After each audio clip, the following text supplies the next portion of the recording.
Halo teman-teman, selamat datang di Sim Kadabra. Saya Mario, hari ini kita akan latihan beberapa soal tentang arteritis kranial. Tetap semangat, keep studying, and let the magic work.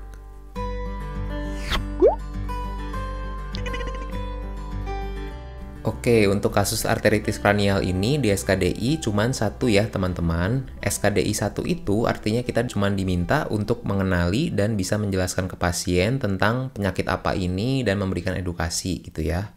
Di soal UKM PPD biasanya yang ditanya di SKDI 1 itu aspek patogenesis atau patofisiologinya. Jadi penting juga buat kita untuk mengerti penyakitnya meskipun kita nggak harus sampai tahu banget gimana cara diagnosis pastinya ya. Langsung aja kita mulai ke nomor 1. Pertanyaannya, pernyataan yang tepat mengenai diagnosis tersebut ya.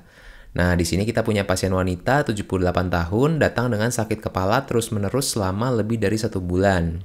Secara umum, pasien merasa tidak sehat, nafsu makannya buruk, kelelahan, dan penurunan berat badan. Pasien juga mengeluh kekakuan dan nyeri di bahu dan pinggul saat bangun tidur. Seminggu sebelumnya pasien mengeluhkan penglihatan mata kirinya kabur selama 20 menit, namun kembali tanpa pengobatan.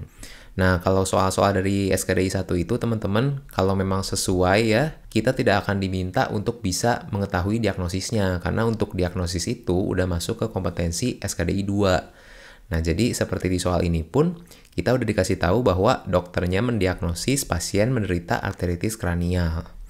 Berarti, kaku dan nyeri bahu yang di atas tadi ini adalah suatu reaksi sistemik dari arteritis kranial ya, yang kita kenal sebagai polimialgia rheumatica.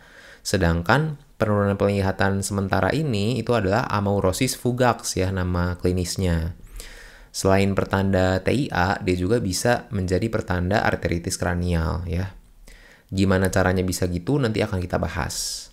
Jadi pernyataan dari A sampai E yang benar itu adalah yang E ya, penurunan penglihatan mungkin disebabkan embolus pada arteri oftalmika. Nah, kenapa bukan yang A nih?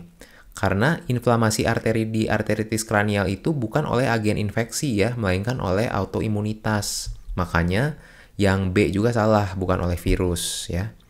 Yang C itu gejala khas untuk cluster headache, sedangkan yang D ya kurang tepat karena amaurosis fugax itu tidak disebabkan inflamasi retina ya, bukan oleh neuroretinitis, melainkan disebabkan iskemik pada diskus optikusnya sehingga dia kehilangan penglihatan sementara.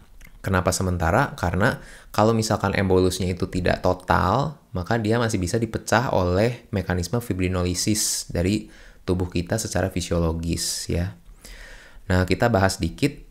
Arteritis kranial itu disebut juga giant cell arteritis ya atau temporal arteritis. Dia merupakan suatu vaskulitis inflamatorik yang sistemik yang melibatkan arteri berukuran sedang hingga besar. Jadi meskipun namanya kranial, dia itu pusatnya doang yang di kranial ya. Sebenarnya dia itu melibatkan manifestasi yang sistemik. Predileksinya paling sering pada arteri temporalis, makanya namanya juga temporal arteritis, tapi bukan berarti dia hanya di temporal aja, dia bisa juga di arteri-arteri lainnya, khususnya di sekitar scalp situ ya. Insidensinya hampir selalu terjadi pada usia lebih dari 50 tahun, dan paling sering di usia 75 tahun, jadi biasanya mengenai lansia ya. Dan wanita 2 kali lebih sering dibandingkan pria. Oke, sekarang kita masuk ke bagian pentingnya nih, yaitu patofisiologi yang paling sering ditanya di soal. Di kasus ini, seperti tadi sempat disinggung, terjadi inflamasi arteri yang diameternya sedang hingga besar ya. Inflamasi ini bisa terjadi karena adanya disregulasi imunitas spesifik, yaitu antibodi ya, atau imunitas yang non-spesifik, misalnya makrofag, neutrofil, dan lain-lain ya. Jadi kesimpulan pertama kita, inflamasinya bukan disebabkan oleh infeksi ya, melainkan oleh autoimunitas, oleh sel radang kita sendiri. Nah, mekanisme autoimunitas yang terjadi, detailnya itu seperti ini. Nah, tapi ini kan kayaknya complicated dan rumit banget ya. Jadi kita ambil intisarinya aja, yang penting kita tahu sel-sel pemeran utamanya apa dalam inflamasi ini ya. Nah, di sini sel pemeran utamanya adalah T helper 1, makrofag, dan giant cell. Sesuai namanya tadi, giant cell arteritis ya, jadi bisa kita temukan giant cell. Sedangkan mediator yang paling pentingnya itu adalah interferon gamma. Nah, jadi kita tahu nih apa yang akan diharapkan ketika kita periksa biopsi ya untuk pemeriksaan penunjangnya nanti. Oke, sebelumnya apa yang memicu disregulasi imunitas ini pada awalnya ya? Yaitu cedera pada endotelium akibat adanya trauma, infeksi, konsumsi obat-obatan tertentu atau autoantigen. Autoantigen itu adalah antigen alami milik sel tubuh kita sendiri ya. Jadi antigen alami yang normal, nggak ada salah apa-apa pun, bisa tiba-tiba ditarget oleh antibodi. Nah, ini membuktikan bahwa penyakit ini sebenarnya cukup idiopatik juga gitu ya.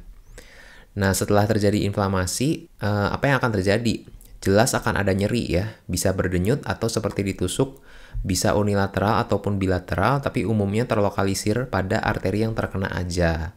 Selanjutnya, arteri temporalis superficialis atau arteri lainnya yang terkena akan menebal, nyeri tekan, dan pulsasinya hilang. Kayak di gambar ini nih, pembuluh darahnya menebal, membesar, dan nyeri banget ya. Lalu karena ada inflamasi, banyaklah reaksi pembentukan fibrin di sana. Nah, kalau fibrin terbentuk, bisa beresiko menimbulkan trombosis. Nah, trombosis ini bisa menimbulkan sumbatan di tempatnya tumbuh, atau dia bisa juga lepas dan menjadi embolus di pembuluh darah yang lebih kecil. Nah, ini bahaya banget ya teman-teman. Inilah alasan kenapa tadi dia bisa kehilangan penglihatan sementara. Karena dia dekat dengan mata dan ada juga anastomosis dari temporalis superficialis ke arteri oftalmika. Nah, akhirnya sering terjadi embolus di arteri itu, lalu terjadilah anterior ischemic optic neuropathy. Jadi diskus optikusnya iskemik, mati, dan bisa berujung pada kebutaan yang permanen. Tapi sebelum kejadian yang permanen ini, biasanya ada serangan-serangan kehilangan penglihatan yang reversible. Disebut juga amaurosis fugax ya. Nah, ini harus hati-hati. Selain itu, karena penyumbatan arteri, suplai darah ke otot masseter ini ya juga menurun, sehingga saat mengunyah, otot masseternya kan akan membutuhkan oksigen lebih banyak. Tapi tidak bisa disuplai karena arterinya juga bermasalah. Akhirnya dia mengalami claudicatio, alias dia akan nyeri ketika ototnya itu digunakan untuk bekerja ya. Selanjutnya ada gejala sistemik. Pasiennya bisa juga mengalami nyeri otot ekstremitas pada kelompok otot yang proksimal, misalnya kalau di lengan itu di deltoid, bicep, tricep ya. Kalau di tungkai itu bisa otot-otot di quadriceps, iliopsoas, gluteus, dan lain-lain ya. Ini khas dinamakan yang tadi polymyalgia rheumatica. Nah, polymyalgia rheumatica ini bisa juga berdiri sendiri ya teman-teman, jadi di luar kasus arteritis kranial. Selain itu ada malaise, penurunan berat badan, subfebris, dan anemia. Nah, kalau teman-teman pusing, udah ingetin aja yang ini yang kedua ya. Arteri temporalis menebal dan nyeri tekan. Soalnya tanda ini tuh khas banget dan setahu saya nggak ada di kasus vaskulitis yang lain yang predileksinya khas di temporal. Terakhir, pemeriksaan penunjangnya yang khas di sini itu LED-nya naik banget ya. Penyakit-penyakit inflamasi lain biasanya meskipun LED-nya naik tapi nggak akan setinggi ini. Dia bisa lebih dari 50 mm per jam dan mayoritas kasus biasanya malah sampai 70 mm per jam.